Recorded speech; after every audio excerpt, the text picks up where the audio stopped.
Okay, we will call to order the Shenandoah City Council meeting for Wednesday, December 13th, 2017, 7 p.m. Call the roll. Notice that everybody is here tonight. If you would please, we're going to stand and say the Pledge of Allegiance. If you'd like to stay standing and say a prayer with me, we'll do an invocation immediately following. I pledge allegiance to the flag of the United States of America and to the republic for which it stands, one nation, under God, indivisible, with liberty and justice for all. Honor the Texas flag. I pledge allegiance to thee, Texas, one state under God, one and indivisible. Okay, well, being that we are still in the holiday season, I'd like to give us another month of praying together. So if you'd like to, you can pray along with us. If you so choose, we're going to say the Lord's Prayer. I'll start us off. Our Father, who art in heaven, hallowed be thy name. Thy kingdom come, thy will be done, on earth as it is in heaven. Give us this day our daily bread, and forgive us our trespasses, as we forgive those who trespass against us. And deliver us from temptation, but deliver us from evil. For thine is the kingdom, and the power, and the glory forever. Amen. Lord, thank you for that prayer. Even when we say that prayer, sometimes we're not perfect, which is exactly what we need from you each and every day, is your grace and your love. We appreciate the fact that we get that from you, even when we don't deserve it. It gives us the ability to give it to others, whether or not they deserve it. All God's people said? Amen. Amen. Okay, so let's move right into item 5, which is Citizens Forum. And I did have a couple folks who signed up, wanted to speak, which we love.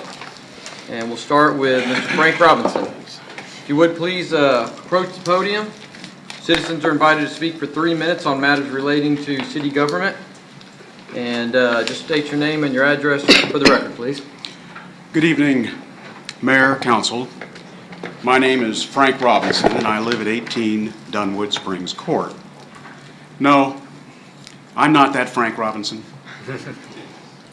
I'm the Frank Robinson who opened the doors of the Town Center Improvement District in the Woodlands in 1994, better known as TCID. I'm the Frank Robinson who partnered with President of the Chamber and then State Representative Kevin Brady to start the Economic Development Partnership, which recruited the likes of Anadarko, Huntsman, and many, many more.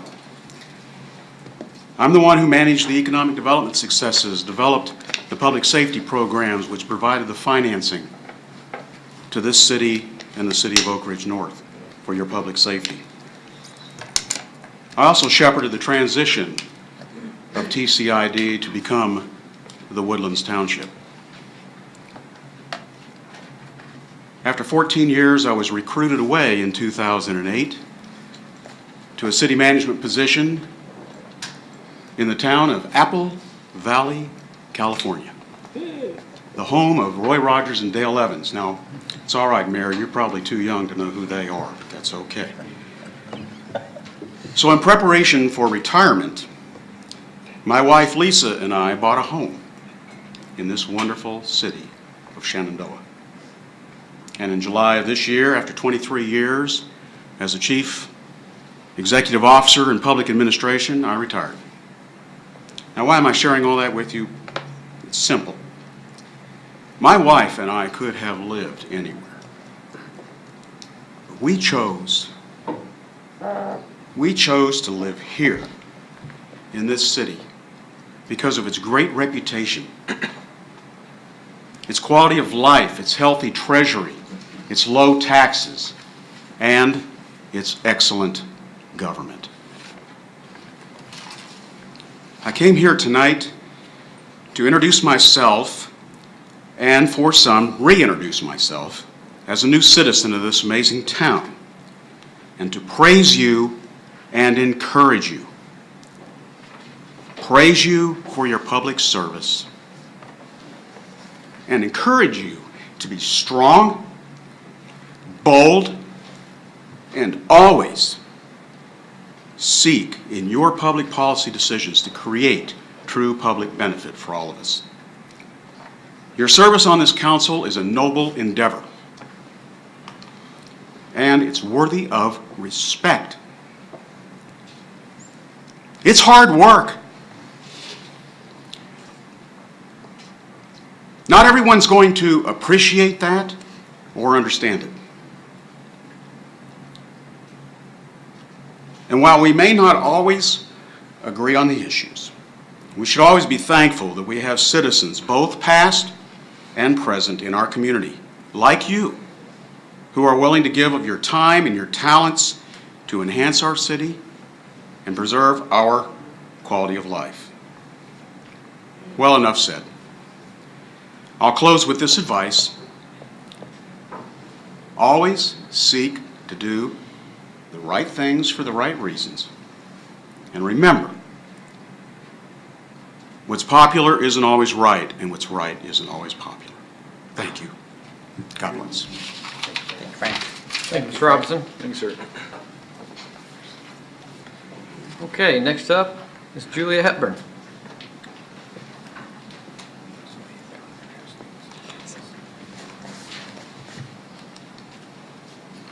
Good evening. I'm Julia Hepburn. I live at 28903 Enchanted Drive. And following what this man has said, I don't know him. I'm sorry. But I just want to bring forth that the last town hall meeting was very, very embarrassing. It wasn't ran professional.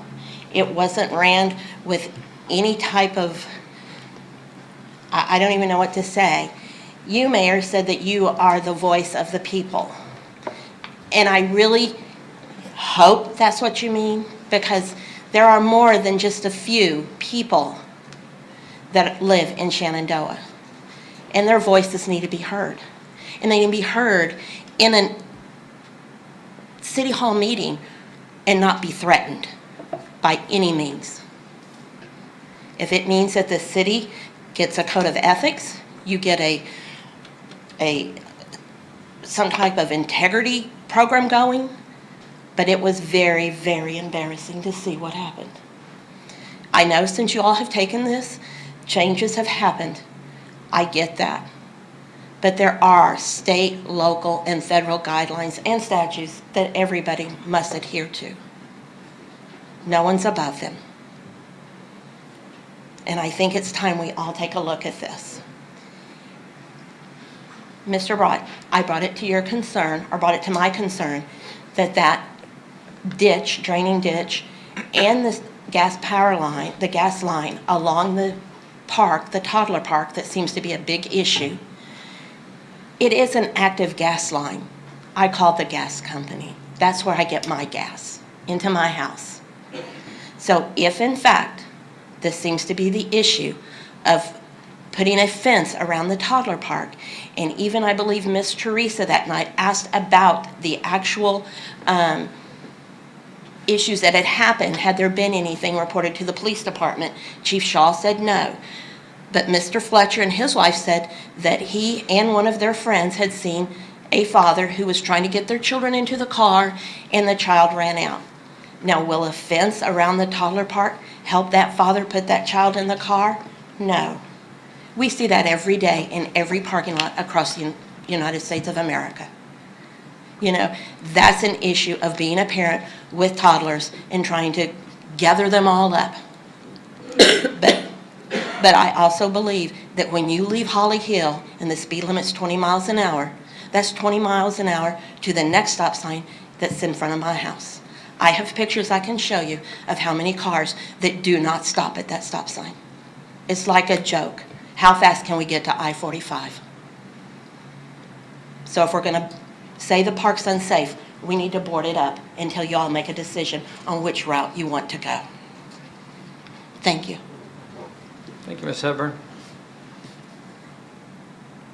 Okay, we'll move into item 6, which is discussion regarding the renewal of the trash service contract with Republic Services. This is a discussion only item. Yes, Mayor and Council, just a quick background on this item. The city began using Republic Services back in 2011, and at the time we signed a 7-year contract. Well, that's going to be expiring in 2018. Staff has been looking at different options as far as solid waste service. If you recall at the budget workshop, there was some discussion because staff had requested Republic to provide us an idea of the costs with going with an automated side loading type of equipment. Primarily because there's some immediate cost savings, obviously to the collection company that can be passed down and they can lower their fees. If you recall, the prices that they had presented on average was going to cost the average resident more, and that was basically because they were going to require recycling for every household, whereas currently it's a subscription-based recycling that we have. So that was looked at the budget workshop. This is basically a continuation of those discussions, and staff from the beginning of this, after looking at the ASL and seeing that wasn't going to be any significant savings, staff looked at this at the stance of trying to continue the existing type of service that we have in regards to subscription-based recycling, backdoor service, the number of bulk pickup.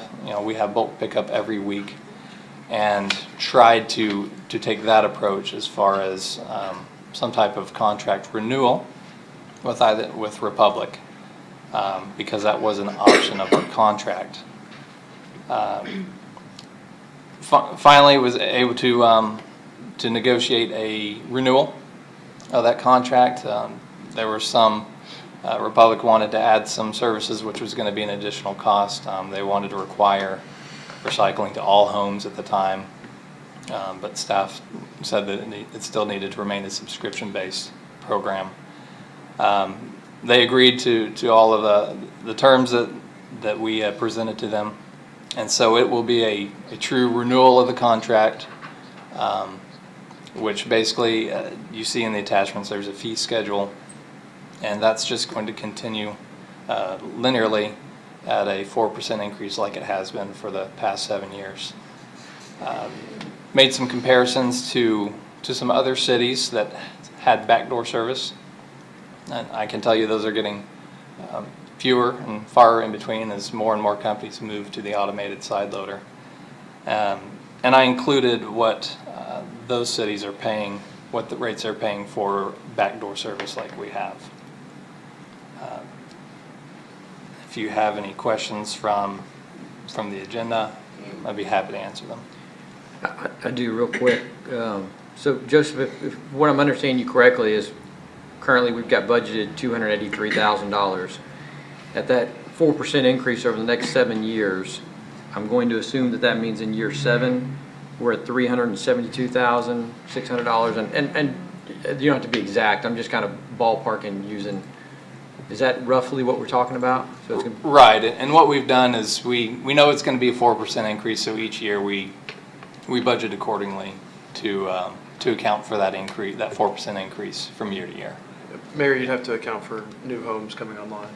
correct. Yeah, I'm just going off existing number. The existing number, would it be, if you were compare apples to apples? And does that seem reasonable in your eyes that it should cost an additional $100,000 roughly for the same apples to apples service?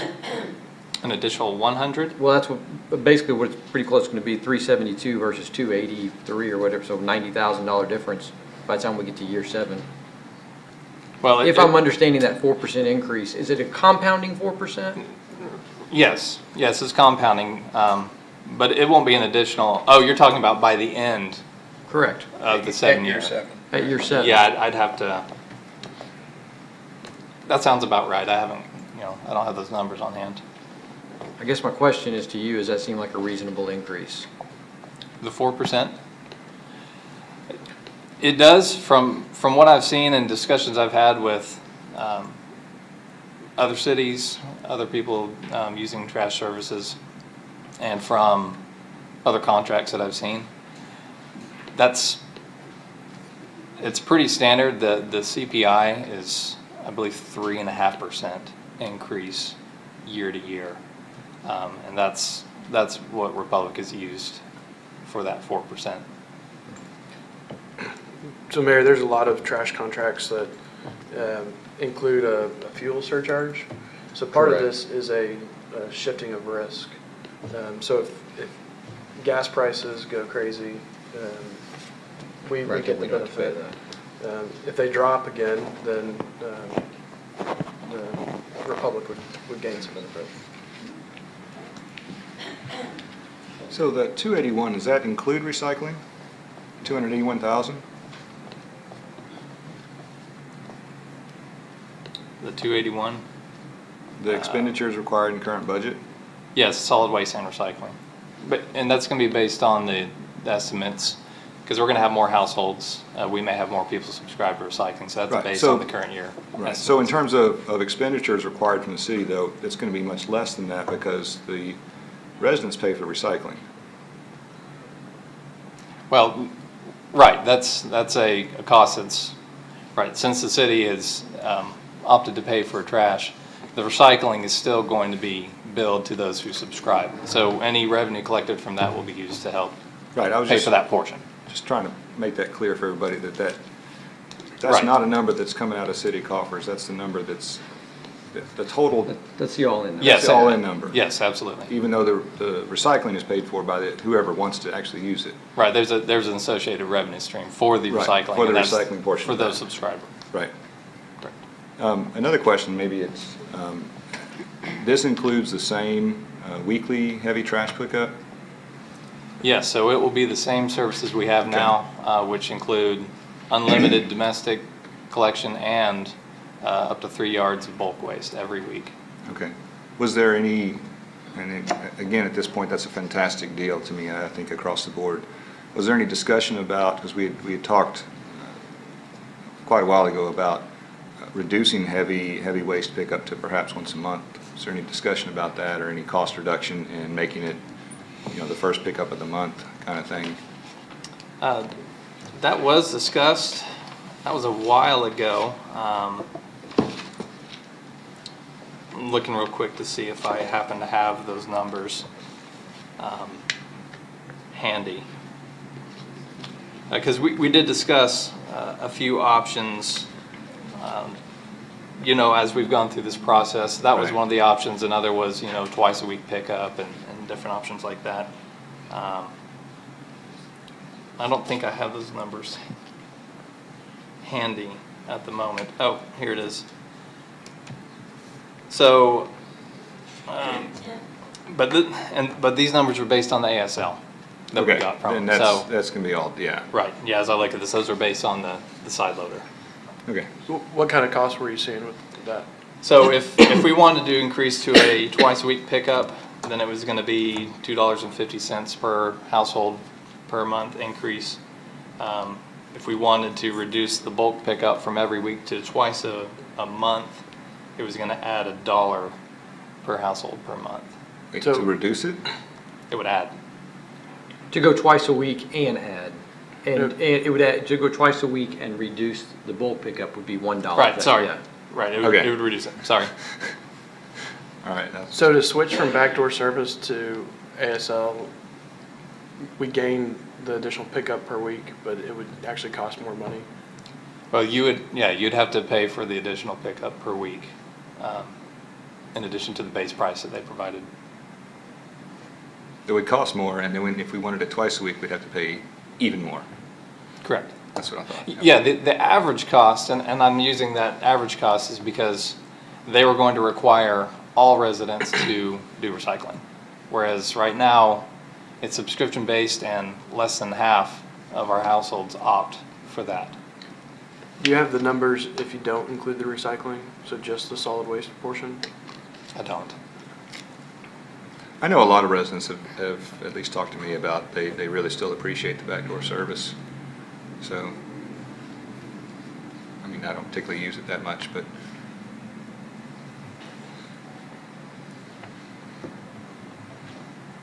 Okay, any more questions for? So you said that the ASL did not save anything at all if we kept the once per week? Right, it ended up on average costing, so to put it a different way, if you opted to recycle, it would save you some money. But if you opted not to recycle, it was going to cost you more. Interesting. Have we considered anybody else for the contract?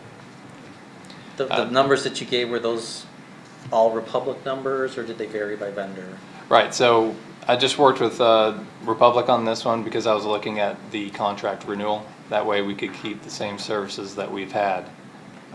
Because as I've looked around, I have found a lot of other services offered is twice a week pickup, but almost everyone requires recycling for every home, and they only do bulk once a month. Whereas we have unlimited solid every week and bulk every week. It's a pretty good deal that we have, and so that's why I really heavily pursued trying to renew it. I think we're really left with an option of renewing the contract or going out to bid for a ASL, something with a little bit different service. Right. Right. We can, if we opt not to renew this, then we would have to go up to bid. Is there a drop dead date for this renewal? We need to notify if we're going to drop out of the contract 180 days. So it ends up being in the beginning of April. So it's not a whole lot of time. Yeah, I think we should do our due diligence and check on others just to be sure. I think he said he's done that, actually. He's looked at others and other pricing. So the question, as Byron put it, is we can renew this contract, or we can tell them we're not going to renew and put the whole thing out for bid.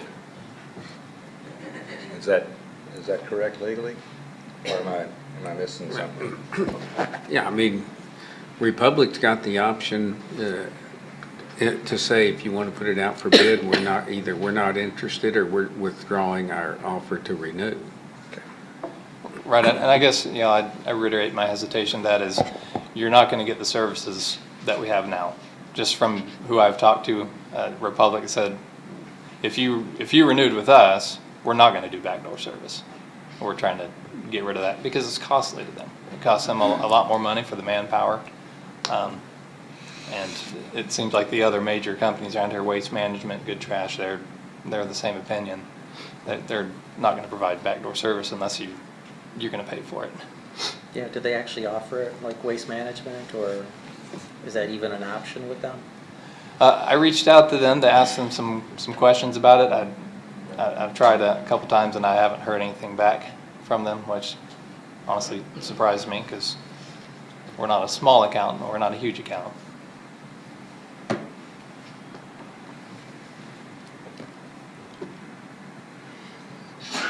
Any more questions?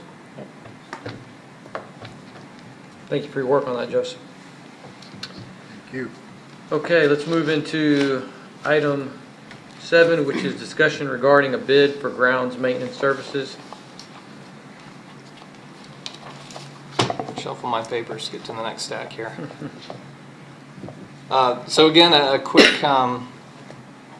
history on this agenda item before we dive into it. The city's has contracted our landscaping service. We started in 2011 using Brickman Landscaping. I believe around 2016 they were bought by Brightview.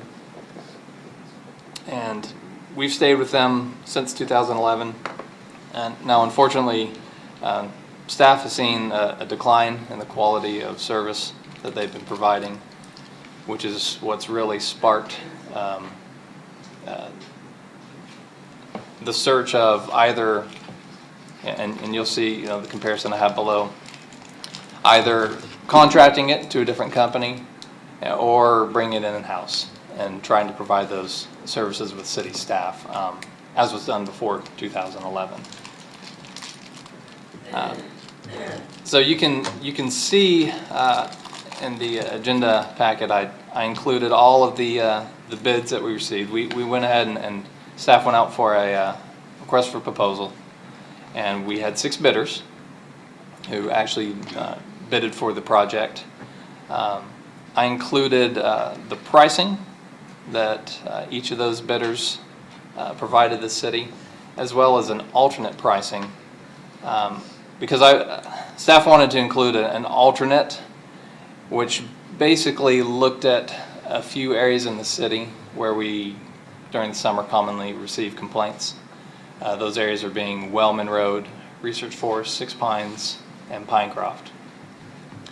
Currently, they're on a bi-weekly cut, but during the summer, those areas have a lot of bahia grass in them, and if any of you know about bahia grass, it grows about 1 foot a week.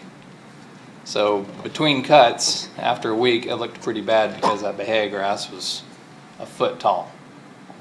So the alternate basically changed those from a bi-weekly cut to a weekly cut during those summer months. And just to explain what those prices were. So staff not only looked at contracting this out again and getting those bids, but we also looked at some estimates of what it would cost to bring that service in-house and to do that with staff. And you can see, in the numbers I provided, it's going to be costly. And there's 2 factors here that really affected the cost. The first was crew size, and I included 2 different crew sizes. One was at the request of the mayor, I believe at the budget workshop. The mayor had asked to get the number of man hours that Brightview has to devote to the city.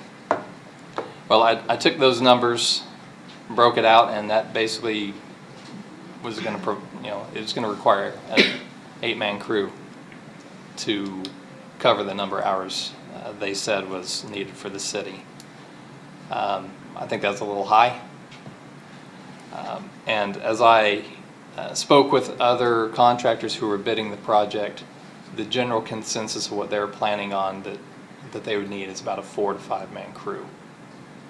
So I looked at it with both an 8-man crew for in-house costs and then the 5-man crew, so that we could have enough crew to take care of that. Now the second factor which can really swing that cost of bringing it in-house is health coverage and dental coverage that those employees would be able to use and enjoy. Because if best case scenario, they come in and it's an employee only coverage, and that's going to get it down to about $318,000 a year, including the equipment that would be needed. But if they all needed family coverage, that's going to jump up to about $400,000. So it's a pretty significant swing based on what those new employees' needs would be as far as health insurance. That's kind of a quick overview of the work that's been done, and you can see some of the numbers that I was able to gather from both the bid and for the estimates of in-house, if you have any questions. Do you know what the current budget is for this service? Sorry. Yes, currently we budget $186,000.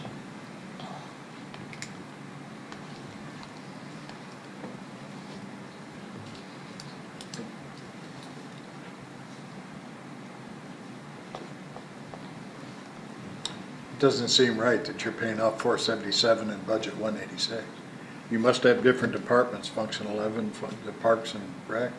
It's spread out between groups. Well, Am I not correct, Joseph?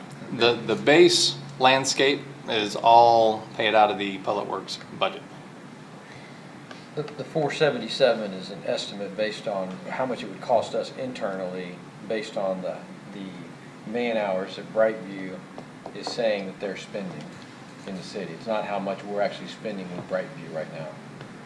Right, that's an estimate for an 8-man crew. If the city were to provide that service, it would be an 8-man crew to cover those hours that Brightview said they were having to expend. But it does beg the question that if the closest bidder to what we're currently paying is roughly $36,000 higher than what we're at now, maybe we need to talk to Brightview about spending a little more money, paying for some additional services. Maybe at that point we get what we're looking for. But they're not doing what we expect right now. No, I agree, they're not, Expect it, they're not, but based on these numbers, they're also we're getting wholesale service because they're at a wholesale deal, you know? I mean, they're $36 cheaper than the cheapest bidder. Am I making sense? No, I see your point. And I'll kind of bounce off what Charlie was saying. My hesitation would be the service they're providing is poor. They're not I mean, living up to the 186 even, is what you're saying. Correct, yeah. Okay. Right. And there's some things that they've completely stopped doing that city staff is having to do just to keep the appearance up and keep the aesthetics looking nice, because they're not performing the services. And while we're deducting pay from their monthly pay, it still doesn't solve the problem of the job not being done. But there's no guarantee that when we pay more money to go with one of these other services that they're going to do the job, that we may be in the same predicament. That is always a risk. Yeah, it gets back to the devil you know is better than the one you don't sometimes. Well, at least these guys bothered to bid it. I mean, Right. Brightview didn't even value our account enough to bid the project. Well, do they like. not bid And- because they're under a current contract? What's that? Why did Brightview bid? It's probably the same, and the last time we bid this 2 years ago, they didn't bid as well, and the story I was told from our account manager was the left hand didn't talk to the right hand and they just missed it.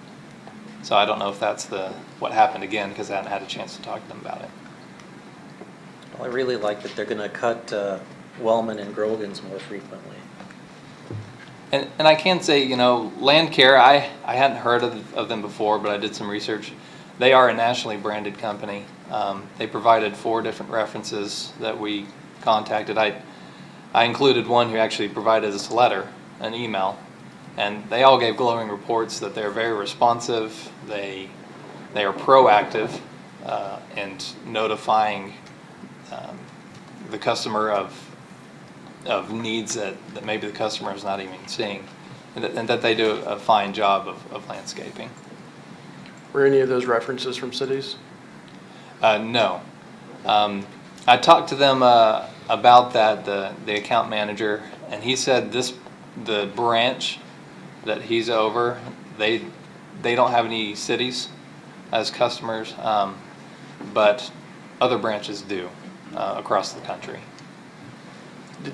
Were any of the references of similar size to what they'd be cutting for us? Yeah, so one of the, and I wrote down the name of the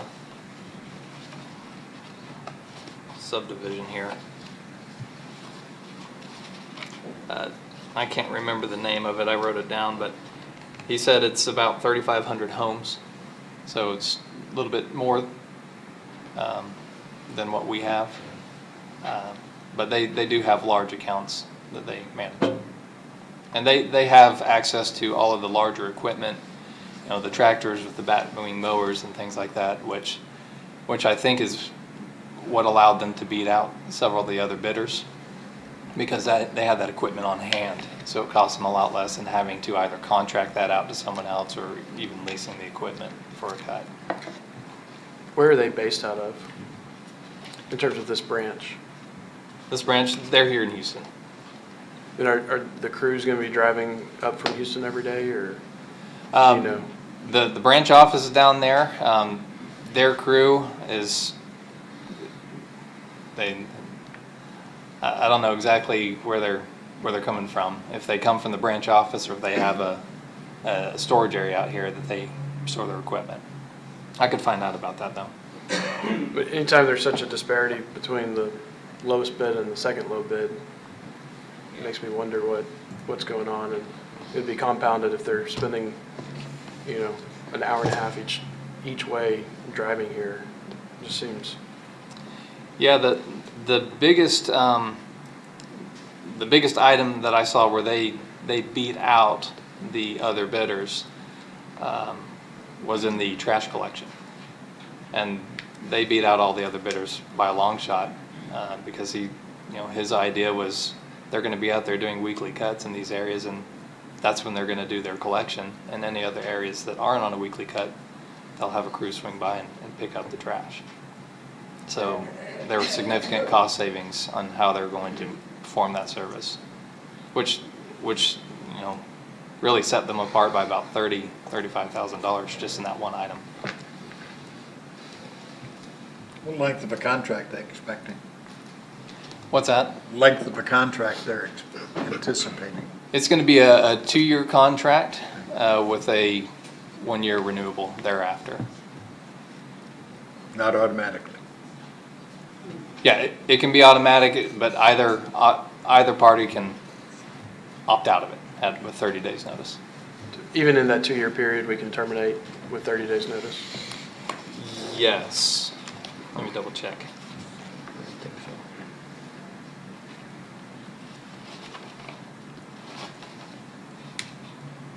Yes, there's a 30-day opt out any time during the contract.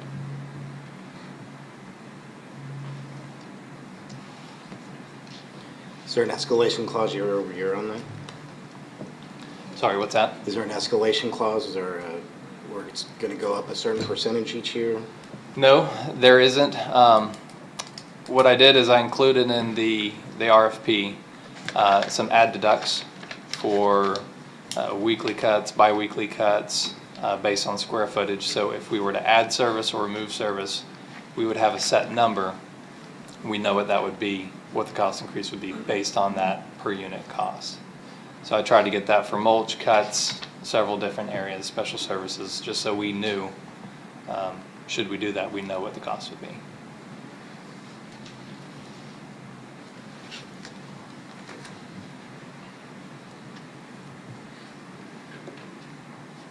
Any more questions or comments? Okay. Thank you again, Joseph. Appreciate your work on that one as well. Okay, let's move into item 8, which is discussion and possible action regarding appointments to the Municipal Development District Board of Directors. Council, this was brought forward from the last meeting. According to the ordinance which is included, the mayor makes recommendations for MDD board positions and the council approves. And this is just a continuation with possible action of that discussion. There's a little bit of history on the agenda report. As you can see, Director Watts, he was term limited out. Director Hoover replaced him, and the only other term that was up was Director Blaylock, and that term expired on 9/30. He is allowed to continue serving until the mayor either reappoints or appoints a replacement. So just to be clear, my proposed appointment or recommendation for an appointment would be to reappoint Director Blaylock.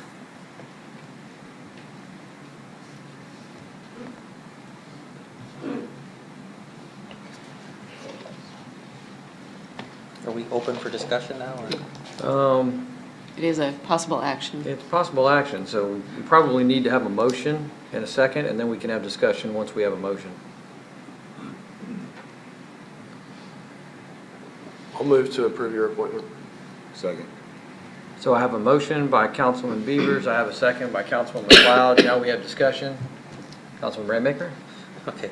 Yeah, it's just my thought that like all the committee appointments that we've done in the past year or so, that each city councilman would get an appointment to the MDD board to keep that consistency. I think that there's an expectation that by the electorate that the MDD board be a reflection of us and the concerns from the last election. So I really think that, you know, if we handled it that way, it's in the councilman's position then to either replace or retain the corresponding position. And we have to change the ordinance to, you know, change the way that it is today, where it's going through the MDD president. We'd have to restructure the MDD board as well. The MDD is a little bit different than Park Committee and some of the other committees that are really advisory committees. I mean, the MDD is a entirely, and I mentioned this last time, an entirely separate legal entity dealing with handling and making decisions about an entirely separate pot of money with the idea of, again, following state law and working in areas, economic development, but also really anything that helps the municipality, including parks and water and those kind of things. And it's really a little different than the advisory boards like the parks and those kind of things, which, you know, I agree. I think we should continue with that for those advisory boards. Yeah, I really don't see any difference between the MDD board and any of the other committees. They're not elected, so, you know, why would the appointment funnel through one person rather than the appropriate councilman? To Mike's point, Ron, those boards are advising the council on how to spend dollars that are coming from the general fund, whether it be a park committee or, you know, insert X here. The MDD board, on the other hand, is spending money coming from the MDD board, the MDD fund, if you will, which is separate from council for a reason, or general fund, I should say, general fund. Well, yeah, that's why, you know, we're not all on the MDD board, but that doesn't change that the person that's appointed has to come through one. They're still doing the same job. It says who's appointing them.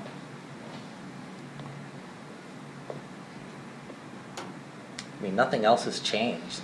You think they're not going to do a good job because they were appointed by a councilman rather than through the president of the MDD? Well, the president doesn't appoint, and he makes a recommendation. And then council's going to say yes or no on that recommendation. Kind of like other legal entities, I do believe in some independence from council. I mean, there's a reason the state asks us whenever we set these up to structure them as separate legal entities. And it still would be. The potential problem is you may or may not have somebody that feels as though they're obligated to govern a certain way based on the fact that you appointed them, and I'm using you as an example, you appointed that particular person, so I better do it the way Ron wants me to do it. And now what we really have is we just have council basically in charge of this separate legal entity controlling those funds, and there's no checks and balances in between the two. And I'm not pointing a finger at you particularly. I'm using an example. I know. Yeah, I don't draw that distinction. So I see them doing as good a job whether they're appointed by the president or by a council. They could feel the same influence. I mean, to play devil's advocate, they could feel the same influence from the MDD president as they would the council. Because the MDD president's the one that's going to make the recommendation the following year, whether or not they're going to continue to serve. Council still has to vote either way. I was about to say, Yeah. I mean, I see the correlation there, but council still has to Still vote. has to vote. Yeah. The checks and balances comes back to, there's a 5-person vote, not a 1-person vote. And that's where the checks and balances would lie.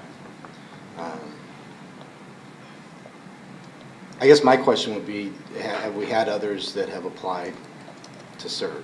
Yes, we have. Who are they? Kathy's got a list of names. We've had a couple different folks. And why haven't we considered them? Quite frankly, because we haven't had a spot open up. I'm not inclined to take Director Blaylock out of his spot. If he continues to want to serve, then it's just my recommendation that he serves. Now, obviously, after this term is up, this 2 years, then he has to come off. At that time, yeah, absolutely. We would need to replace him, just like what happened with Director Watts. So based on your recommendation for him to continue to serve over others, why would we consider that? I mean, you're making the recommendation, so I'm just asking why would you want us to consider him over the other candidates that are interested in serving? Number one, he stepped up 4 years ago with a willingness to serve. I think that goes a long ways. Number two, he's got obviously familiarity not only with the board, but with current atmosphere of the board, if you will, with projects that we have ongoing. So, he's got the frame of reference, he's got the experience, he's already shown the dedication, the commitment. For those reasons, I'm not necessarily inclined to take him out of the position. Once his term is up, and he has to come off, then yeah, absolutely. We certainly hope that other people step up and want to serve as well. So based on your recommendation, you're saying that he's the best qualified applicant of all those that are willing to serve at this time? I'm basing, I would be basing that rather, I'd be comparing a resume to somebody I've actually worked with for So a we year should and a never half. change city council members.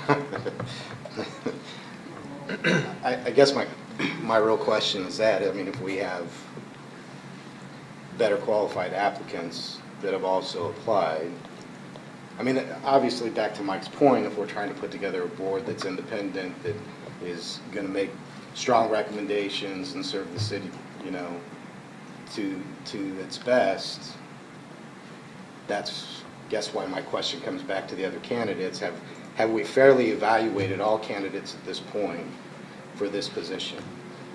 I mean, I recognize 2 years from now or a year and a half from now, as you do this year, it's not an automatic that we're going to be back in this seat. So, likewise with especially that board, because it is spending tax dollars, real tax dollars, not CDB money. These are actual tax dollars that could be used for capital improvement projects.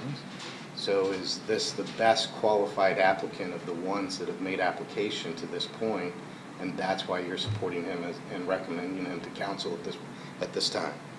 Based on the information that I have more information from Director Blaylock than I do from the applicants, obviously. All I have from them is a resume. So based on the information that I have, yes, that's my recommendation. So have you called and talked to the other applicants and actually interviewed them to be able to make a recommendation? In 2 of the cases, I did call them, yes. I have not called the one that just recently came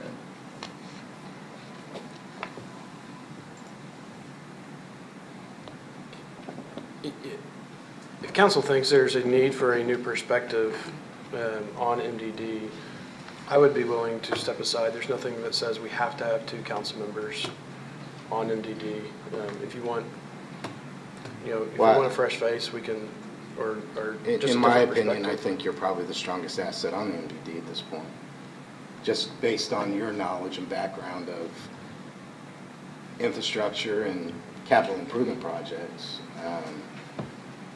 I think that would be a mistake for council to consider. That's my opinion, but there's other votes to consider.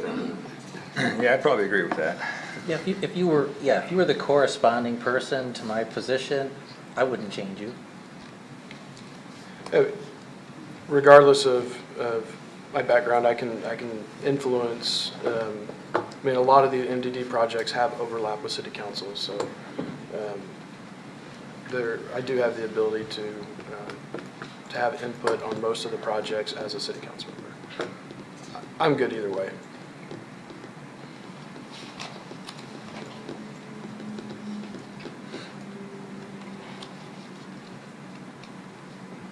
Any more discussion?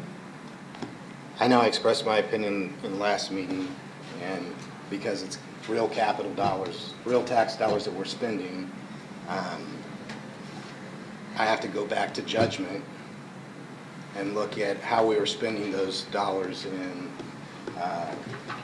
our budget workshop.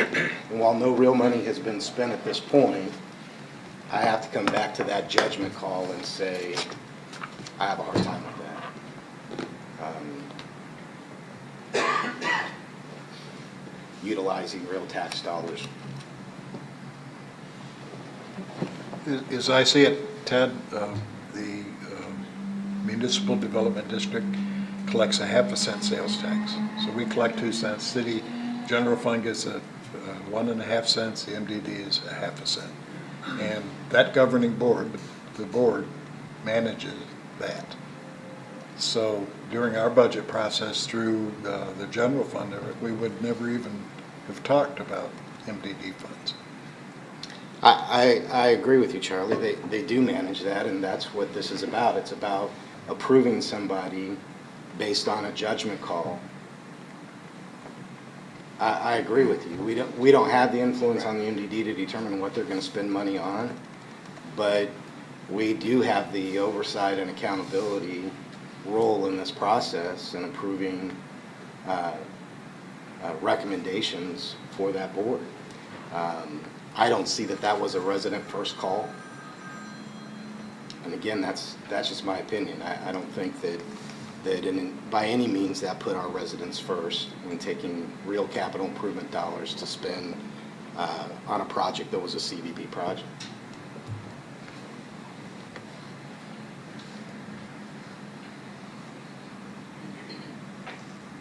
I'm sort of confused at what you're referencing, and I So don't mean to put you on the spot. No, that's fine. I'll reference it again, and I know Mayor Wheeler hates it when I do this, but I have to go back to the feasibility study for the Special Events Center when council had serious questions as to whether or not CVB should spend that money, because we do have control of that through our budgeting process.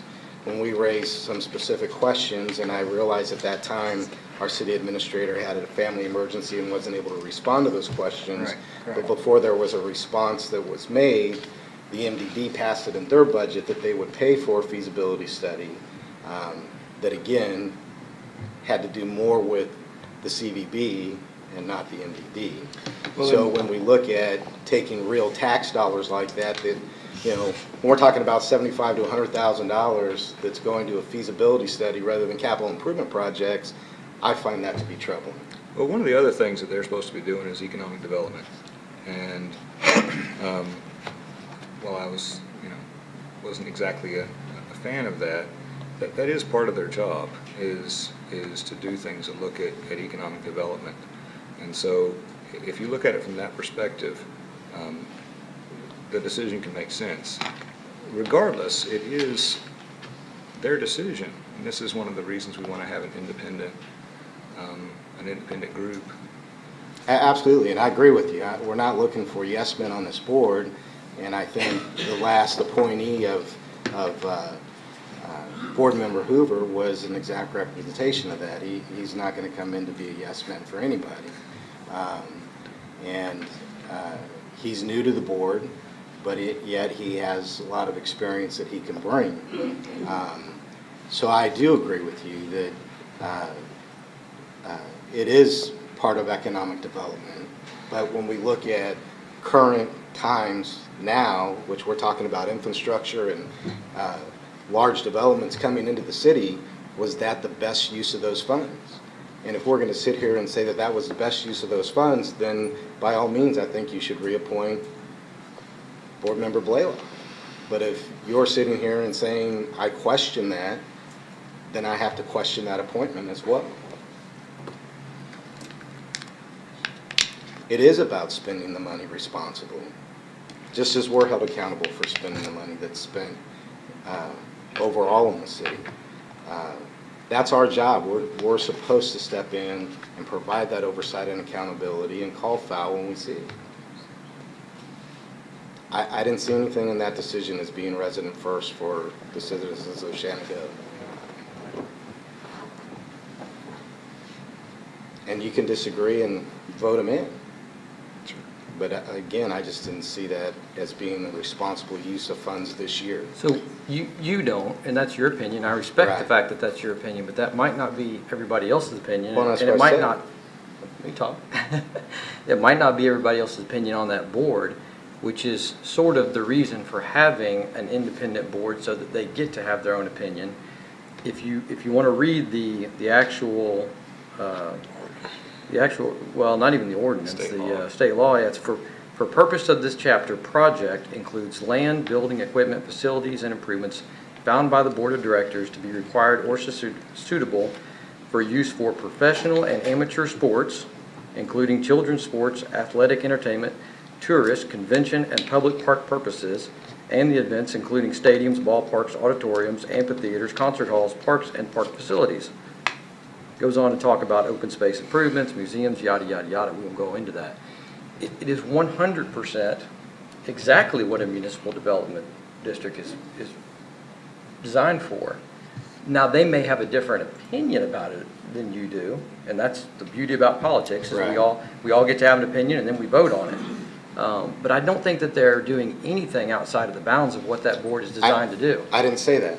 And let me reiterate, I agree that they need to have a separate focus. The point that I'm making is that, was that the best use of funds for this budget this year? Was that going to profoundly move us forward in our municipal development and economic development this year, or are there other projects that those funds should have been used for and would have helped our city in a different, more profound way today? I would hate to choose to pick a vote on a budget to be a litmus test for if you're qualified to serve or if you have good judgment or not. Budget, more than anything we do, is about compromise. I mean, there's pieces of all of the budgets that we approved this year that, I don't particularly like. But as part of the compromise, you approve an overall budget. You still have the opportunity to approve or deny an actual spending request. The item you're talking about will have to go to MDD for a full vote before any dollars are expensed, before any dollars are committed. I really don't think we should use the vote on a budget, which is the whole tool of compromise. I don't think we should use that as a litmus test.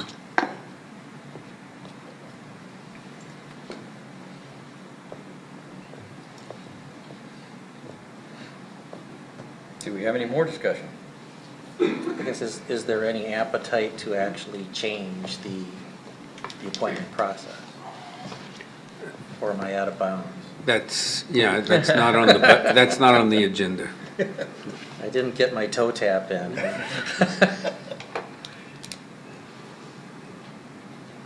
All right then. Going once, going twice? Wait, are we going to actually vote on your motion? We are. Okay. Okay, so we have a motion by Councilman Beavers, we have a second by Councilman McLeod. We had discussion. If we don't have any more, all in favor? Aye. Aye. All opposed? No. Okay, so the motion to reappoint Director Blaylock carries 3-2. With Councilman Beaver, Councilman Broad, and Councilman McLeod being the 3-4, and Councilman Fletcher and Councilman Raymaker being 2 opposed. We will move on to item 9, which is discussion and possible action regarding a draft RFP for human resources consulting services. Council, this was requested at the previous meeting. This is a draft. This is designed to be our first pass. The initial focus had been on complaint investigation and having an independent body be available for that type of a function. We did a little brainstorming and we thought about some other areas where we might be able to benefit from those services, and one of those is performance appraisal. And among staff, department heads, we talked about the performance appraisal. What is the norm or the trend in the contemporary workplace? There are some organizations that don't even use the performance appraisal anymore. So we're interested in what are those trends? What is recommended now as an effective tool for setting expectations, evaluating performance, etc. So We added that on here. That's certainly up for council to determine whether they want that included or not. And also benefits assessment. It's not so much about, you know, what Mr. Smith currently does for us. This is more about what other benefits are also out there, more about contemporary workplace trends. Are there other benefits that are trending on that we could supplement our existing benefits? We have excellent benefits right now. We're very, you know, proud of those, and council's been very generous about the health benefits, but are there other benefits that might supplement those that we could take a look at? So those are some areas that we thought of. We're certainly open to input, any, you know, adding, subtracting, etc. Yeah, I definitely wanted to add HR technology on here. Okay. Because the way that we're actually saving, storing, and documenting performance management documents is pretty archaic. So we really need to take a look at that. Possibly payroll and HR administration in total. And we added those, excuse me, in the draft RFP. There was a section on additional yet not required services, and we did take a look at possible payroll administration, you know, a couple other areas that we could possibly benefit from. These are not required. The core scope of work would be required in the response, but not these supplemental services necessarily. So any comments on this? We're certainly interested in hearing.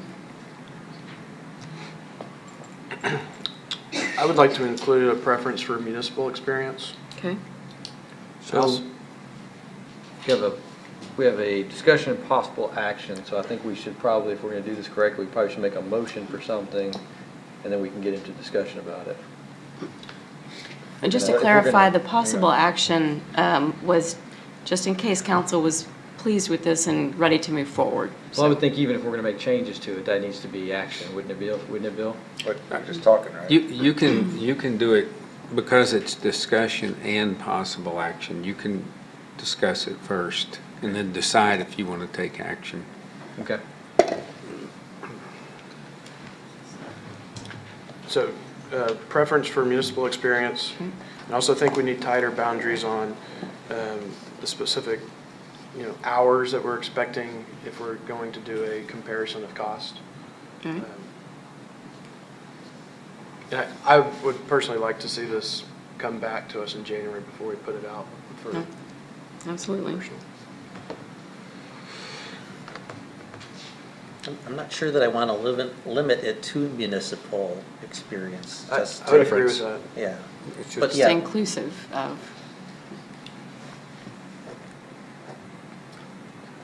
At least ask them to document what municipal experience they have doing this. We come with a whole different set of issues, so. Correct.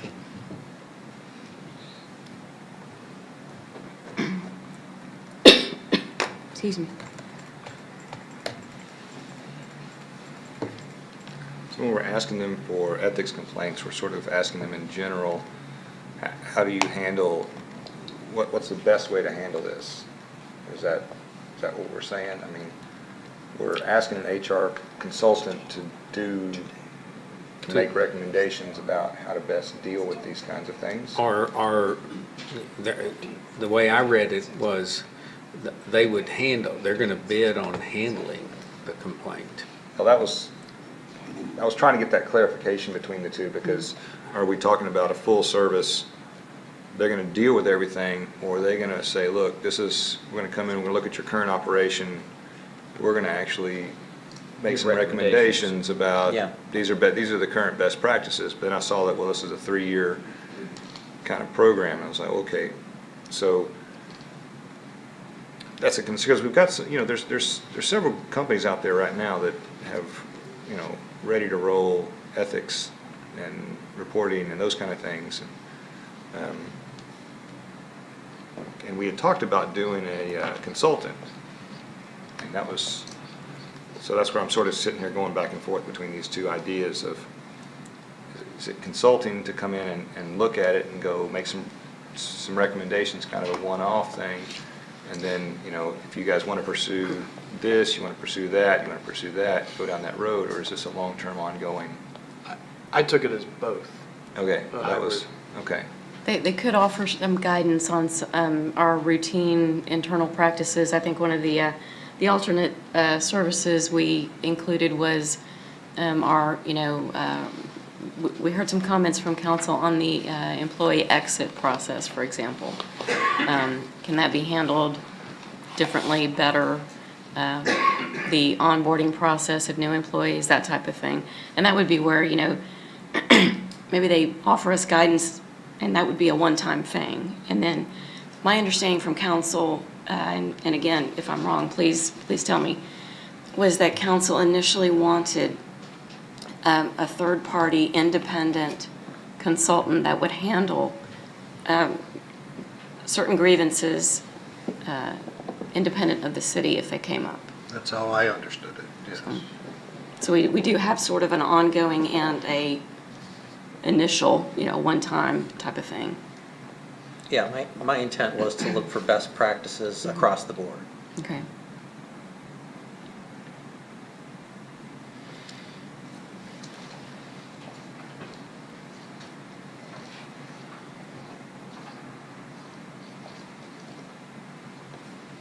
Okay. So do we have a motion, or do we have any more discussion, or we want to move on to the next item? I think we should take the additions that the council has wanted to put in this and revisit it again before any action is taken on it, I think. Agreed. Yeah, I would definitely agree with that. I'm just kind of chewing on it because of the whole hybrid thought is, I'm wondering if we don't split this idea up. I mean, because we're going to basically pay for something that they may come in and go, look, you really don't need an ongoing service. If all we ask them to do is come in and look at our process and go, well, you don't need an ongoing service, but since it's in the bid package, we're going to go ahead and They have an ulterior motive to say offer that, it and pay for it and charge you for it, month after month, year after year, even if it may not be something we legitimately need. It's like we're paying for something just in case we need it. Well, that's what I want to look at, and I guess that's my thought is, and again, when it was in the budget, that was my understanding, is we would bring somebody in, they would kind of look at our process. And I like all these ideas of benefit assessment, that's kind of cool.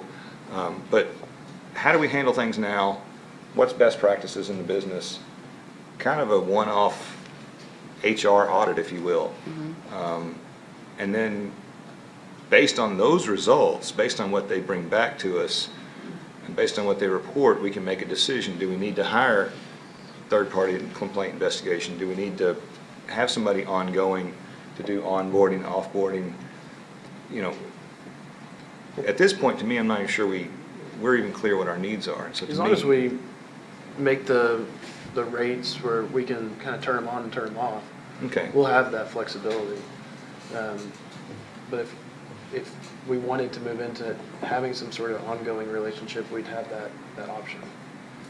But I just think if we're going to go out for a bid, we ought to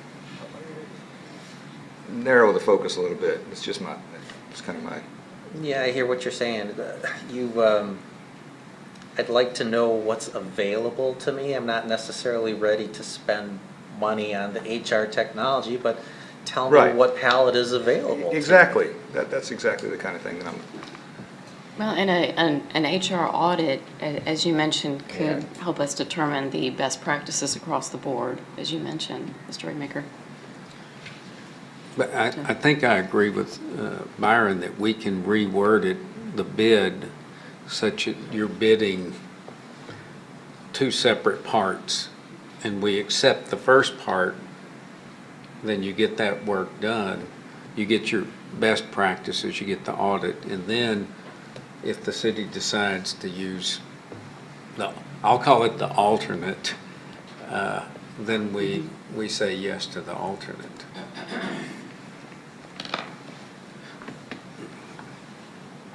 Okay, it's just as long as everybody who's bidding on it is very clear as to what the core, kind of like the, you know, the other various bids we put out. We go, this is what we're really looking for. This is, when you make a report to us, this is the stuff I want you to be able to tell me.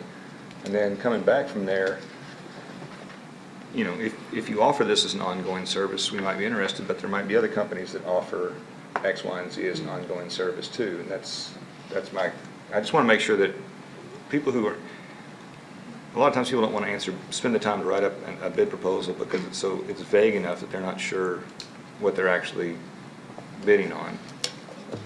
Anyway, that's my.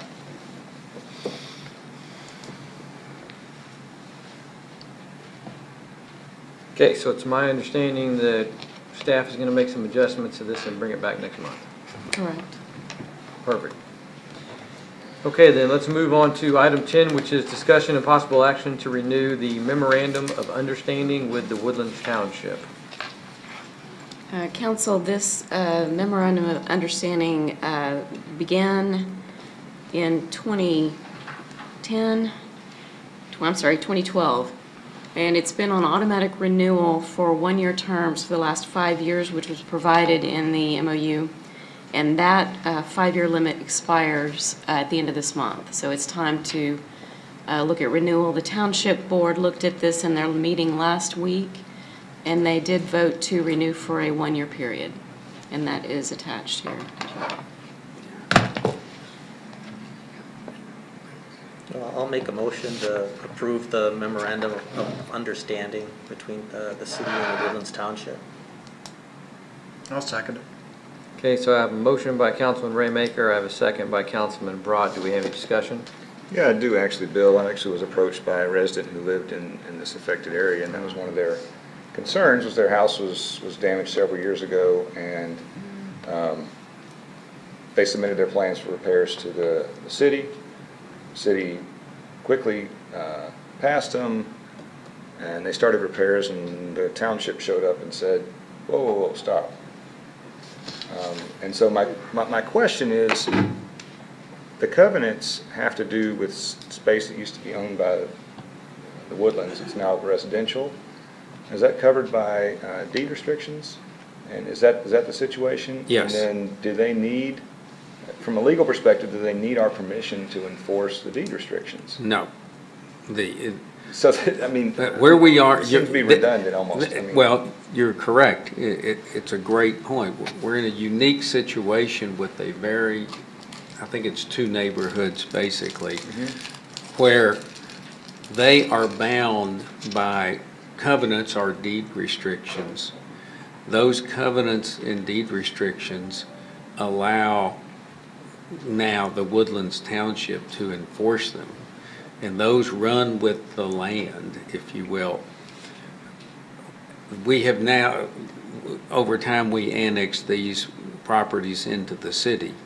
And so there are times when the city's rules and regulations are either more strict or, more important, less strict than the Woodlands. And it has caused an issue, I know once, with someone's fence, where the resident needed to replace a fence, came to the city of Shenandoah, which seemed appropriate, found out what he needed to do, got all of his material, built his fence, and then, or either was in the process, and the Woodlands comes by and says, stop, because you didn't have our permission, and there was some conflict there. I don't remember how that actually ended up getting resolved.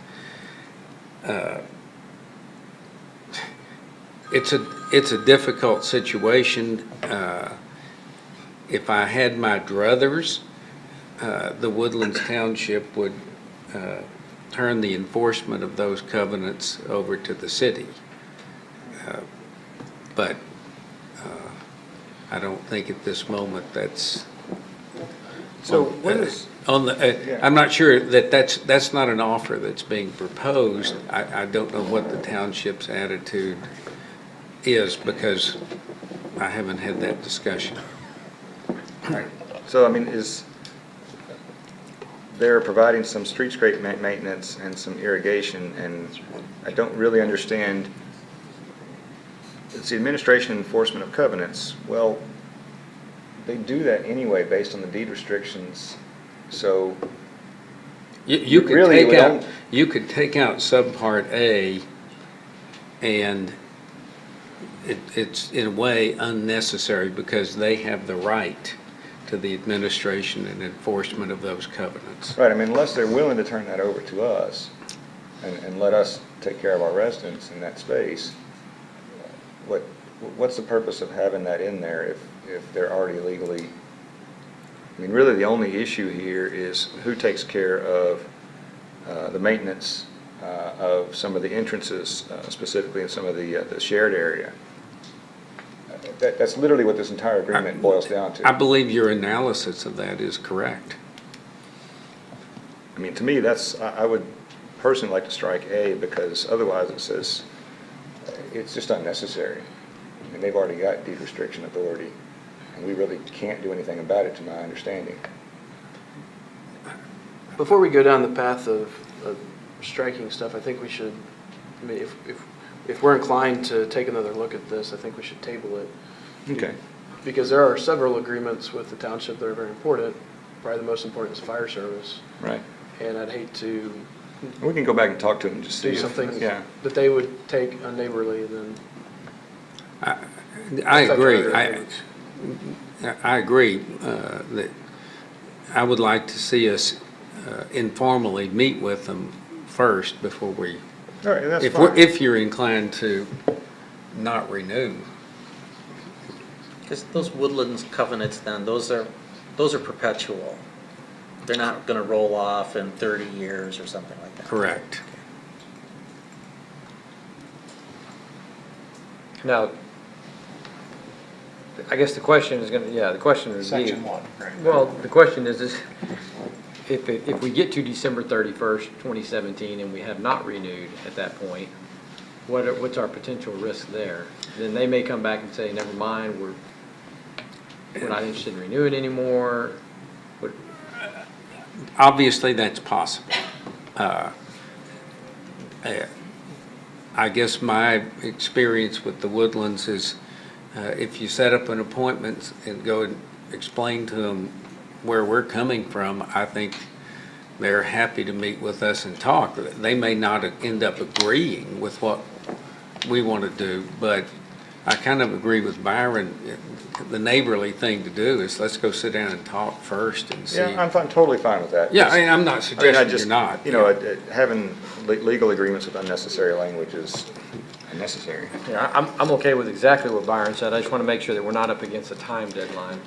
I don't see this agreement as being so significant that it can't be handled the first meeting in January. Okay. So do we have a motion? If y'all get feedback that it is, Yeah, we did. they think it's critical, can we maybe call a special meeting for that purpose? Sure. Yes. I guess the other option is we could approve it tonight and then kind of have a goal of over the next year, look at all of our agreements and negotiate. One comprehensive agreement. That's also, I'd be inclined to agree with that. that's also a real possibility. Because we've got all these little, like you said, all these bunch of agreements with them. It's not just, and this is really just an MOU. It's not even Yeah. It just says, I'm going to take care of this grass and provide some water, and you're going to take care of this grass and provide some water, and you're going to like these streets. I mean, that's what it says. I just want to be clear because I want our residents to be aware that we really can't do a whole lot about deed restrictions. It's just unfortunate, but that's where we're at. Well, we have the Okay, motion so we to have, approve it. yeah, we have a motion to approve on the floor. We had a second, we had discussion. Do we have any more discussion? Okay. All in favor of the motion to approve? Aye. Any opposed?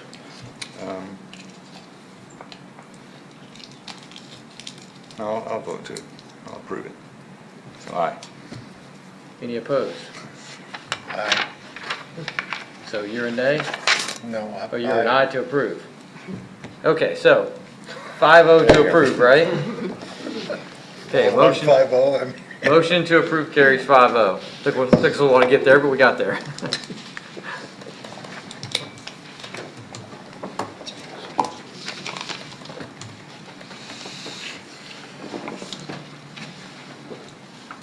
Do I need to wait on you, Councilman Beavers, or are you recusing yourself? Yes. Gotcha. Thanks for pointing it out. Well, you gotta let me know. Discussion and possible action we'll move to item 11, which is discussion and possible action to approve an easement agreement with Entergy at Water Plant 4. Make a motion to approve the energy easement. Second. We have a motion by Councilman Raymaker, a second by Councilman Broad. Do we have any discussion? We get Kenny or Joseph to bring us up on this? Kenny. To summarize this for everybody? Summarize it, we need to get power to Water Plant 4, and in order to get power anywhere, before the meter, they want an easement so they can maintain their facility. That's the short version. Beautiful. It's all on city property. They want to be able to adjust it whenever they actually put their line in, because the pole might be a foot here or a foot there. So Exhibit A is just on our property? Yes. Because it really wasn't that descriptive, so. Entergy does it all, that's how they do it. I did not want to spend any money, even though it might, I don't know if it was going to be $100 or $1,500 to actually put it onto a GIS and make it all fancy. I just thought I'd bring it for you. If you wanted to spend money, you'd tell me, we'd go and do it and bring it back. If not, let's just approve it and move on. Or at least I'm recommending that we approve it and move on. So this is overhead. We're giving them a right of way, and they're gonna put overhead power. That's correct. There's already overhead within like 30 feet, so it's overhead for 30 feet. On the northeast corner of the CIS, the Conroe Independent School District, I always get those initials wrong. And all we're doing is just extending them over to our, basically our meter, our transformer and meter. And that's right by the railroad tracks, right? Yeah, it's way back in that corner on the east side of the railroad tracks. It's where you approved the water treatment plant facility to be. All right, hold on just a second.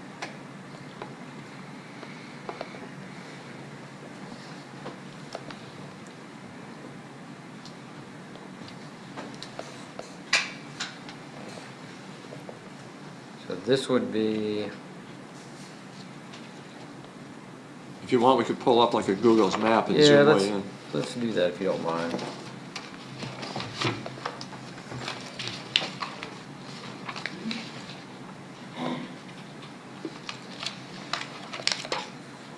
You know where it's at? Wood Forest Stadium.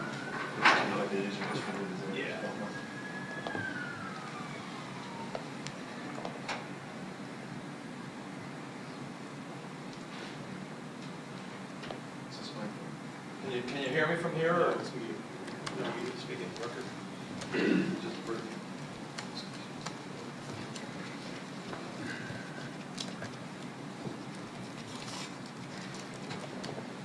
Just a second while we get the microphone on. Try that, Kenny. Is this on? Yep. Yep, very much. I'll try to use the mouse as my pointer. The water plant is right in here. The existing line runs roughly right to about here. Then it's going to continue down to about right there. Okay. Is that slow enough? Good.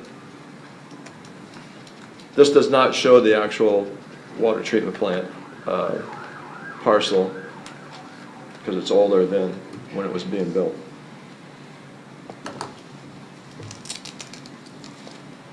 Any other questions?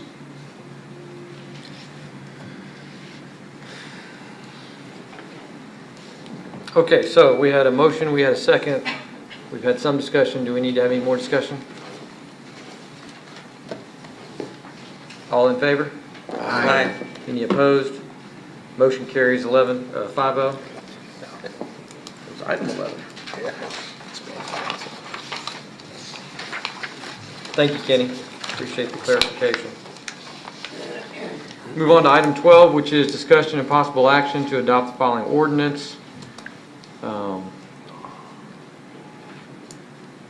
not going to read the ordinances as listed in your agenda packet, authorizing the hiring of lawyers, rates experts, cease participation to the full extent permitted by law for the Public Utility Commissions of Texas. So moved. Second.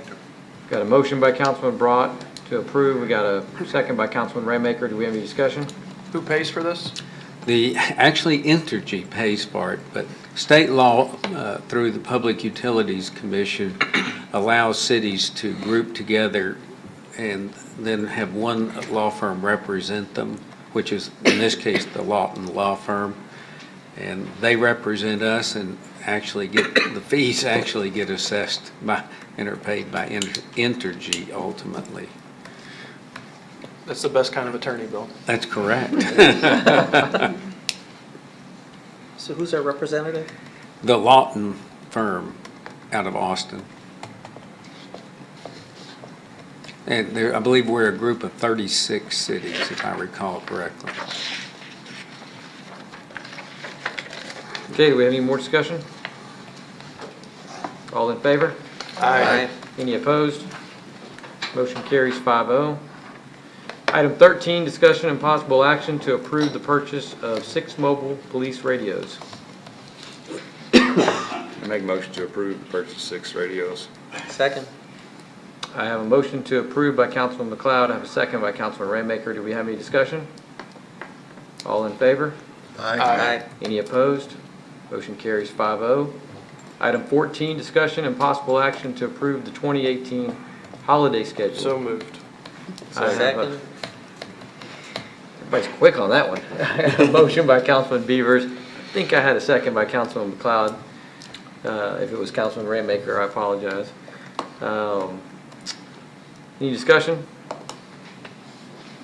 All in favor? Aye. Any opposed? Motion carries 5-0. Item 15, ratify the accounts payable for November 2017. So moved. Second. I have a motion by Councilman Brought. I have a second by Councilman Raymaker. Do we have any discussion? All in favor? Aye. Any opposed? Motion carries 5-0.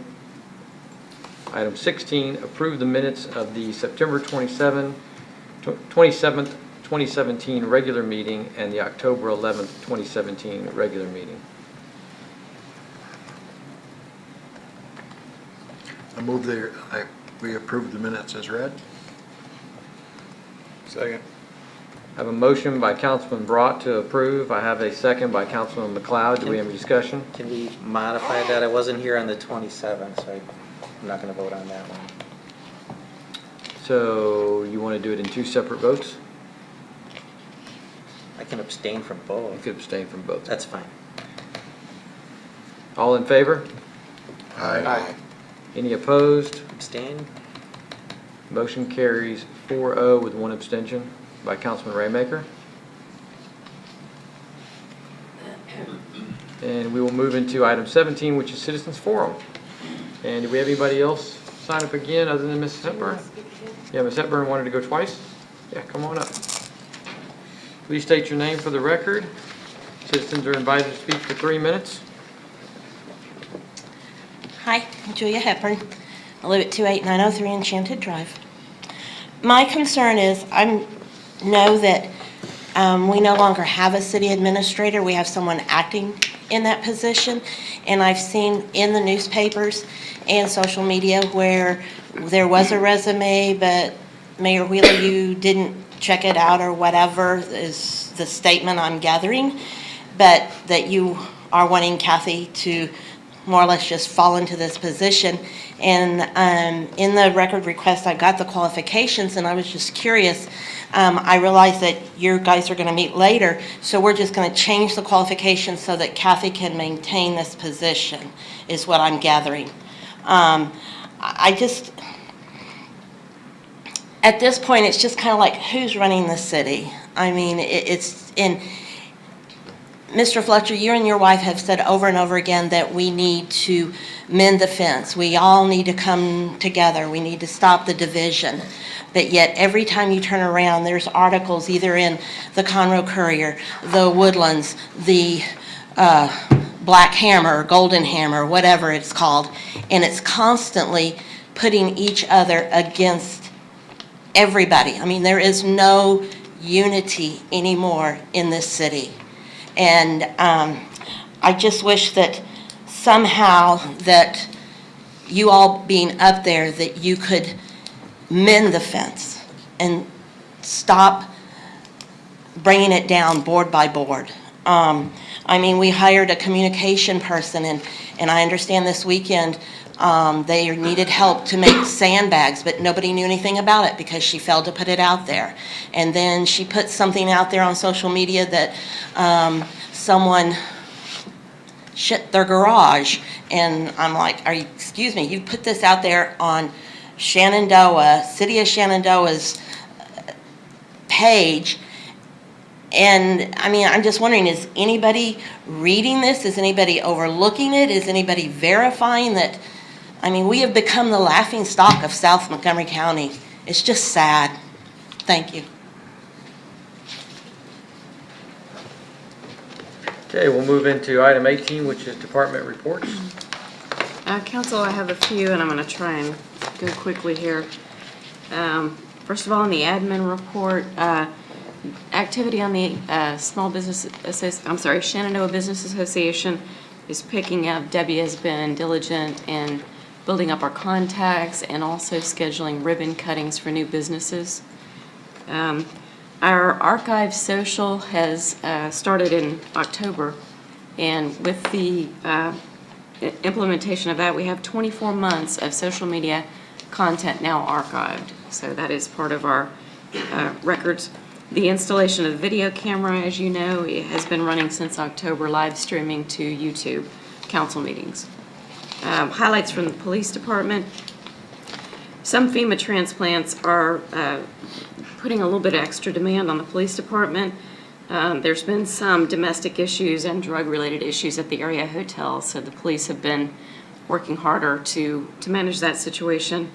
Backtracking to October for National Night Out, thanks to the Public Works and City Administration and support from Resident Volunteer Civic Club, it was a success. Also, Halloween Safe Streets, recapping that for everyone in October, was a hit despite the rain. We had a great turnout. CVB highlights, Debbie and Stephanie are currently in Salem at the Stag Bowl. That was a trip that had been planned earlier this year and is budgeted. First day reports are very positive. They've had great interaction with the entire delegation of from Mary Hardin Baylor, among others. Mary Hardin Baylor has apparently expressed that they would like to continue a positive relationship with the city as part of the sporting events that relationship was cultivated back in 2013. Development and court, you'll notice that the building department report is now development and court. And the development activity that used to be in the admin report is now in this report. It makes a little bit more sense. So you'll see a recap of that activity, and you'll see that the court activity is being reported a little bit differently, where you can see the dollar value of cases and which ones were dismissed due to time served and other factors. So a couple of finance key points. The auditors, this is actually a little bit more recent. Auditors have been here in late November, no discrepancies so far. We anticipate having a rough draft by the end of the month or beginning of January, which will be provided to council when that is available. And if council, on council's advice, whether or not you want the auditor to present the report once or twice. I know last year we had quite a number of questions, so that is certainly council's choice. And one last comment, the FEMA application, we're approaching our 60-day deadline. That's a window that we have to, if we come across more expenditures, to correct information, provide additional information, that sort of thing. That's been going very well. We've submitted all of our documents, and we are moving toward closing up that process. Lisa has been our point person in that process, and so far it's going very well. And that's all I have. If there's any questions. Thank you, Kathy. Okay, we'll move into council inquiry, item 19, and we'll start with Councilman Club. Yeah, good.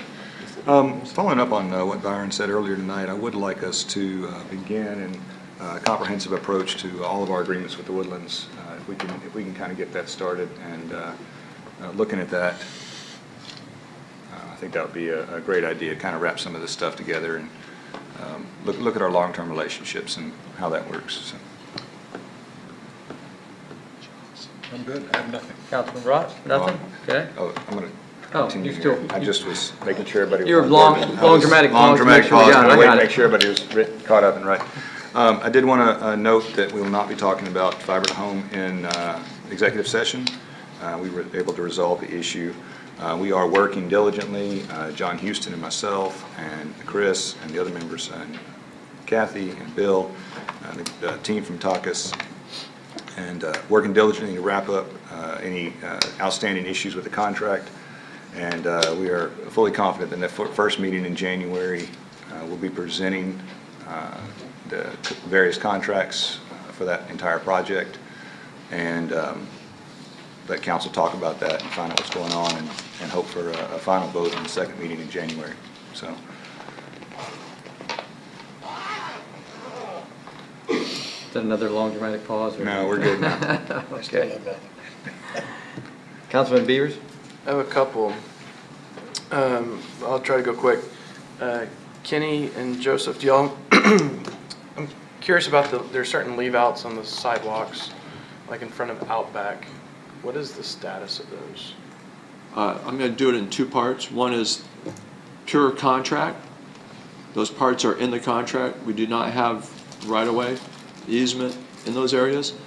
Since the contract's basically over, we're going to write our last change order, which is reduction of anything that wasn't used, and just remove it from this contract. I have been working with Bill.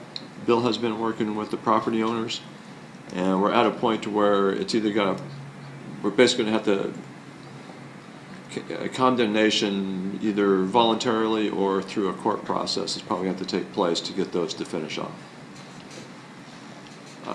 Those might be too hard of words, but No, as to Outback, I don't remember the price. I believe they wanted $15,000-$20,000 for us to build a sidewalk. I told them we were not interested. Outback? Yeah. Because originally that was going to be like 6,000. No, you're thinking of the bank. Oh, But Outback came up with a square footage. The fact it's an easement for a sidewalk didn't really, they weren't concerned. And I said, I can't recommend us paying that price. We'd end up with, if I calculated it right, about $10 million worth of sidewalks if we paid everyone that price. Maybe we can get a more complete update in January that I guess may have to be in executive session if it is including some more serious measures, it sounds like. Do we have an anticipated completion date for Water Plant 4? yeah, right now it's April 7th for substantially complete. Most of it was mid to late February was the original. Harvey, suppliers getting flooded out, having to restart manufacturing.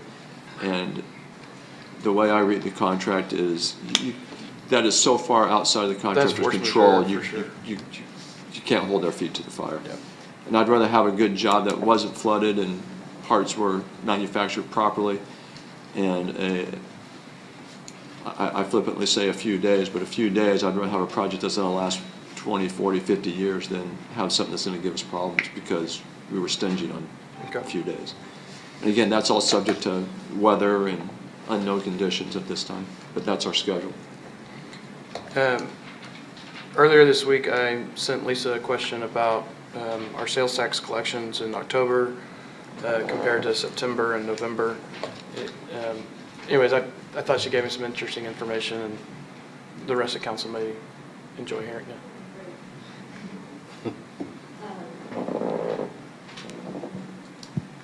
So our October allocation, which is your August sales tax receipts because of the 2-month accrual, we were down about $81,000 from the previous year. I did a lot of research on it because that would have been Harvey month, August. Even though Harvey hit 5 days before the end of the month, the comptroller said that basically all the areas were affected, their sales tax, because not only does it close the businesses, but it's a slow process to reopen. So even though the bulk of the storm was gone out of Montgomery County by Tuesday, most of our restaurants were out of food. They couldn't reopen full service. Also, most of our sales taxpayers are from Conroe, the Woodlands, Spring. A lot of those areas got hit. So most of those people were not in the area after Harvey anyway. So that affects spending trends in our area as well. But the article did disclose that after a major disaster, there's a huge sales tax increase because of people having to rebuild. So we are very fortunate that we have a pretty diverse retail market in this area with like our Carter, Sam's Club, Home Depot, Mattress Firm, Old Navy. It's all lower end, not lower end, but not higher end stores. So people are going to most likely spend their money there, their FEMA reimbursements and everything there. So we should see, we've actually had a pretty good 2 months after Harvey. So it looks like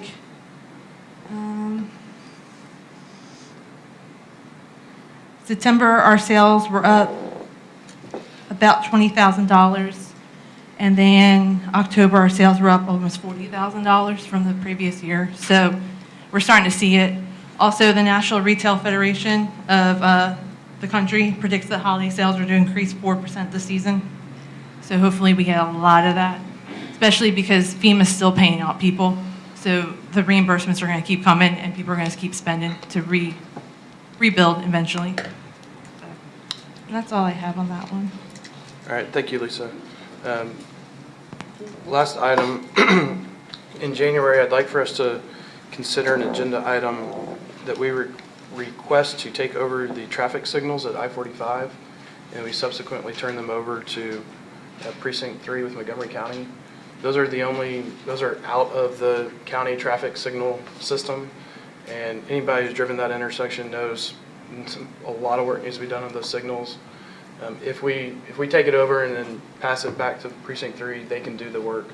And Commissioner Nowak's office actually talked to me about that at a Christmas party a couple weeks ago. So Yeah, I'd like to see that on the agenda. All right. Got it. and then last, just say Merry Christmas to everybody and thank you staff for all your work. Thank you.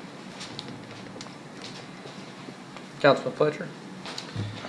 Yeah, I'd like to take a moment and address an unfortunate situation that occurred during the town hall meeting last Tuesday. I'd like to apologize to our residents, our city staff, council members, and Mayor Wheeler for the action taken when a disruptive resident spoke disrespectfully to my wife. While it was my intent to defend my wife's honor as a husband, my reaction was judged as a councilman. Again, I'm sorry I did not respond in a more professional manner during this incident. Unfortunately, this situation has now been blown out of context on Facebook as well as in an article published by the Conroe Courier and the Villager, neither of which reported the incident in its totality. I hope people who were not in attendance last Tuesday would take a moment and watch the video of the town hall meeting, particularly the segment starting on minute 27 and ending in minute 41 of the meeting, and not rely clearly on biased reporting. The disruption and bullying by a specific resident to several others in attendance, including my wife, is evident.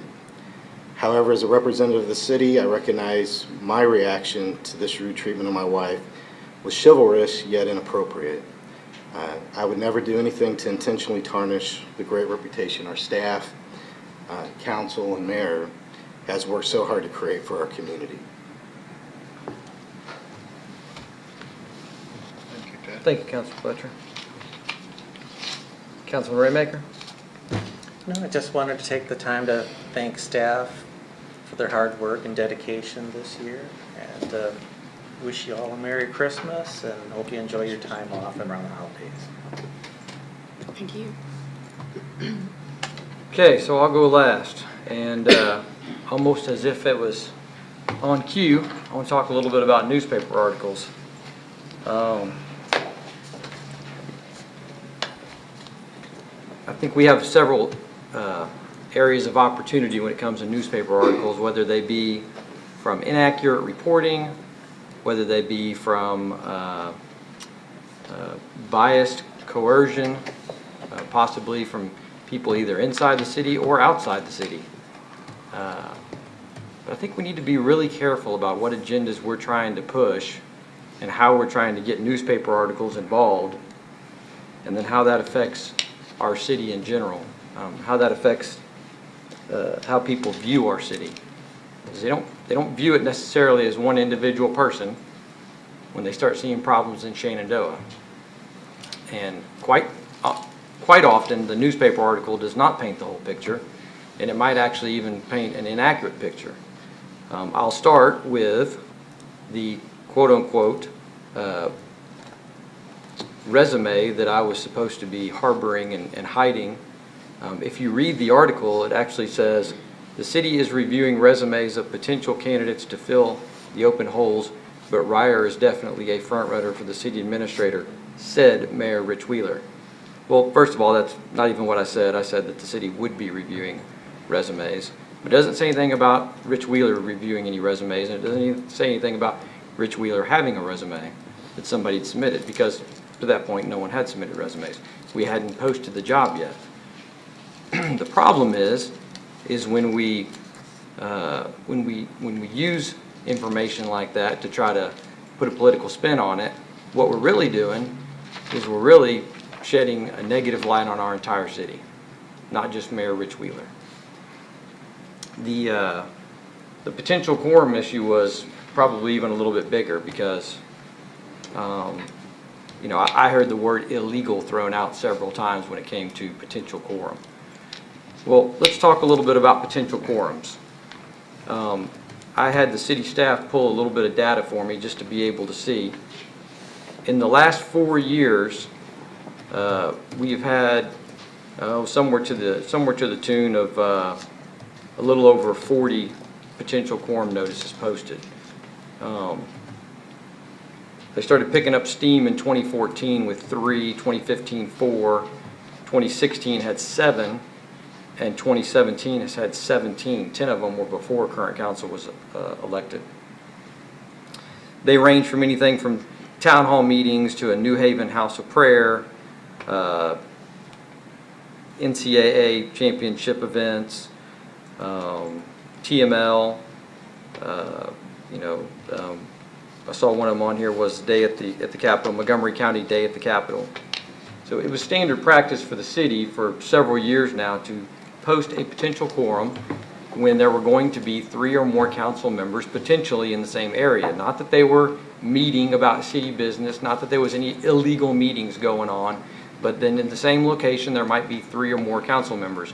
So it was actually in the intent to be overly transparent, so that if somebody saw 3 or more council members in the same area, they would understand why. Let's talk about when quorum notices are necessary. Quorum notices are necessary when deliberations, discussion, or verbal exchanges among a quorum of a governmental body or between a quorum and a third party. Gatherings at which a quorum receives information from or provides information to a third party. Informal or social meetings where members engage in a verbal exchange about public business or policy. So, that's a quorum. Now, was any of that an illegal meeting? Was anybody discussing city business just because potentially 3 or more council members may be at City Hall on the same day because that happens to be the only day of the week that the city attorney is present. So again, I think the challenge here is when we use bits and pieces of information to try to sway a political spin, what does it do to our city? Pick up the phone, call, ask a question. Be very careful about making statements that you're getting pieces of the truth. And you're trying to connect the dots, and you're coming up with a picture that does not represent our city well, much less accurate. I could go on. I have a whole list of when quorum notices are not necessary, why they were posted on Fridays. I think the bottom line is, we've sat up here and we've said it more times than we can count. We've had a rift in the city. Let's just call it what it is, okay? And we have people who are trying to attack that from every angle possible. And I'm not pointing fingers at any one particular person, because there's too many people to point fingers at. There's a lot of us, I'll say. Because when it's all said and done, we are all residents of Shenandoah. But sit back and try to ask yourself what you're really trying to accomplish. Are you trying to make your city look better? And are you? Are you trying to make sure that you have good, honest, moral, qualified people serving? Well, ask yourself a question. Is there somebody out there right now in this city who is that person we would love to have up here? I mean, they are qualified. They know the answers to the questions 99 times out of 100. And is that person reading the newspaper or watching a video or reading social media and saying, I'm not getting involved in that? Are you running away people from helping contribute in our city? I can tell you as a father, the main reason why I got up here was because I have a 6-year-old and a 5-year-old. And if I'm going to raise my kids in this community, I want to pitch in and I want to help make it the best community possible for them. For them, for my kids. When I have people accusing me of illegal activities in the newspaper and my kids' teachers read that, am I doing the best possible job for my kids? Somebody else out there right now is thinking the very same thing.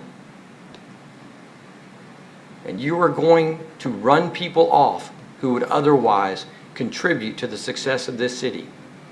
And I'm not speaking to one person individually, I'm speaking to all of us.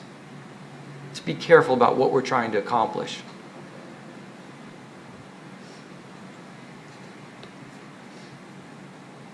It's the Christmas.